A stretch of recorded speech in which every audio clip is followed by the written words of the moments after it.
Welcome to the YouTube channel of Snelata Srivastav, XSG, Lok Sabha. In this video, in continuation of my previous video on the subject Code of Conduct of Members of Parliament, I want to tell you about the process which has gone into determining the standard code of conduct.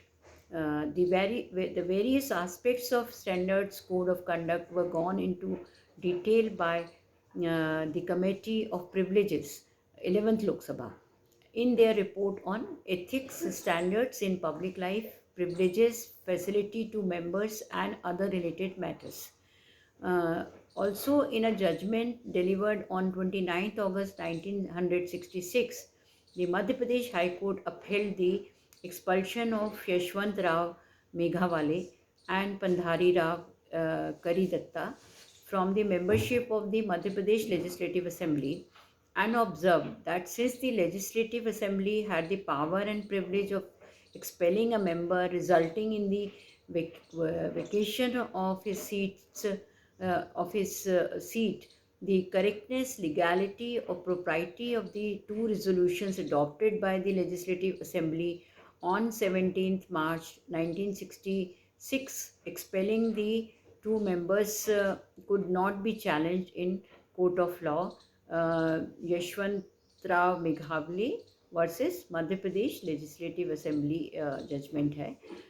However, in a judgment delivered on 18th April 1977, the Punjab and Haryana High Court, by a 3-2 majority, held that a state legislature is not clothed with any power to expel duly elected members as a measure of punishment for contempt of the House.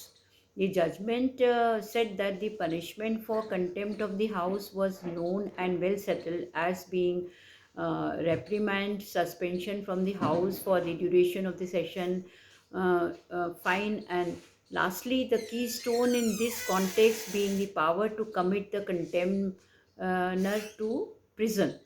Uh, the one Mr. Kishore Chandra Dev was suspended from the service of the House for 1 day on a motion moved by the Minister of Parliamentary Affairs on 15th April 1987 and adopted by the House.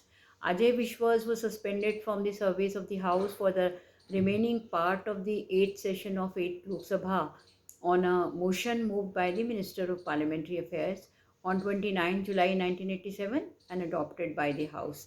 The suspension was revoked with immediate effect on 30th July 1987 on a motion moved by the Minister of Parliamentary Affairs and adopted by the House.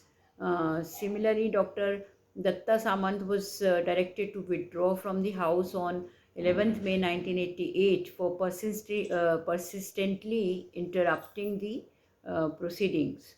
Then uh, as I was telling about the report which was given by the Ethics Committee, that report was presented to Speaker 11th Lok Sabha on 27th November 1997, and on 4th December 97 the House was dissolved.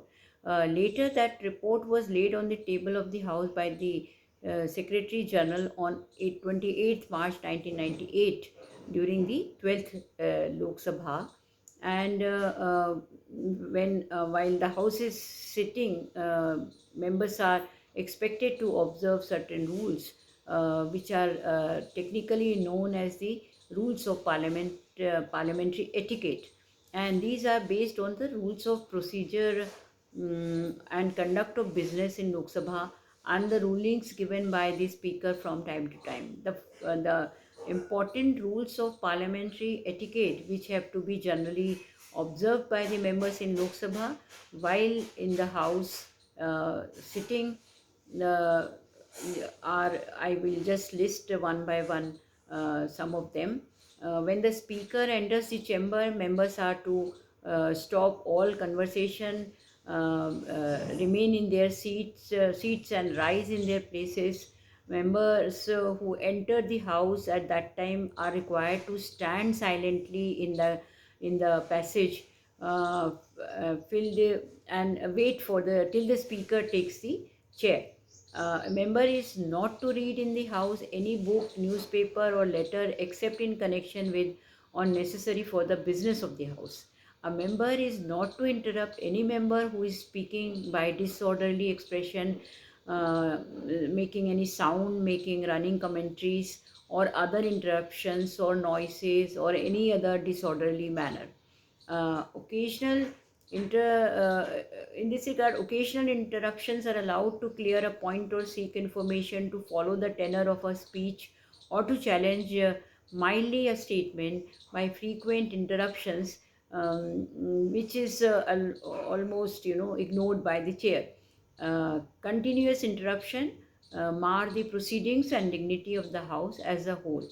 Then, while the house is sitting, every member should enter and leave the chamber with decorum.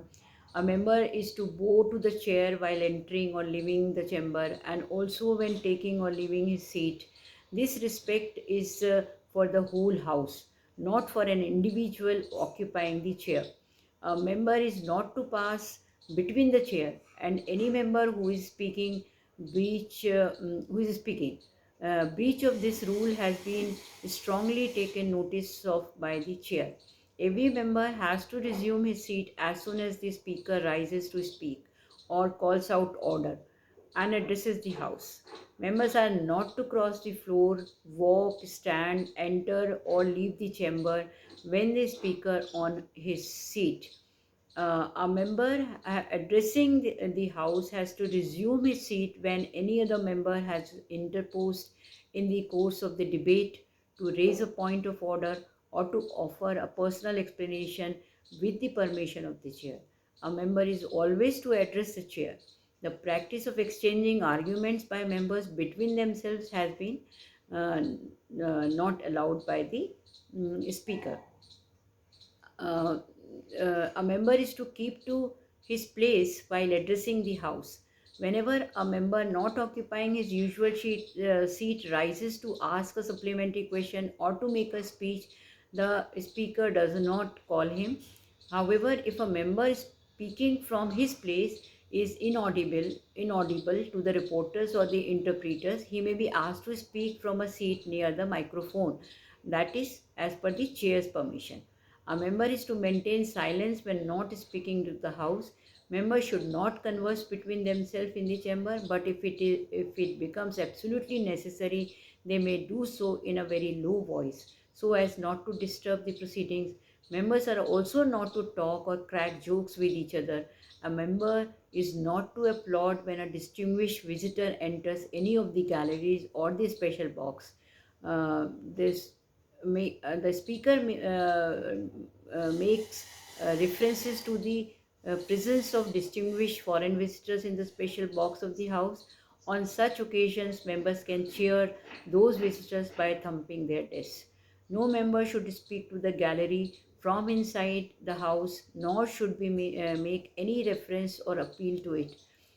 However, in certain cases where, for instance, a minister, while making a statement in the House, appeals to the striking persons to resume duty or call of agitation, this is not regarded as speaking to the gallery or making any appeal to outsiders. Reference to the presence of strangers in the visitors gallery have been held to be out of order. A member is not to resort to hunger strike, dharna, or any demonstration or perform any religious function in the precincts of the Parliament House and the Parliament House estate. So these are some of the rules which are there to comply with by the members. There are others also, but then it becomes very long. So I can cover in the next video if required. Thank you.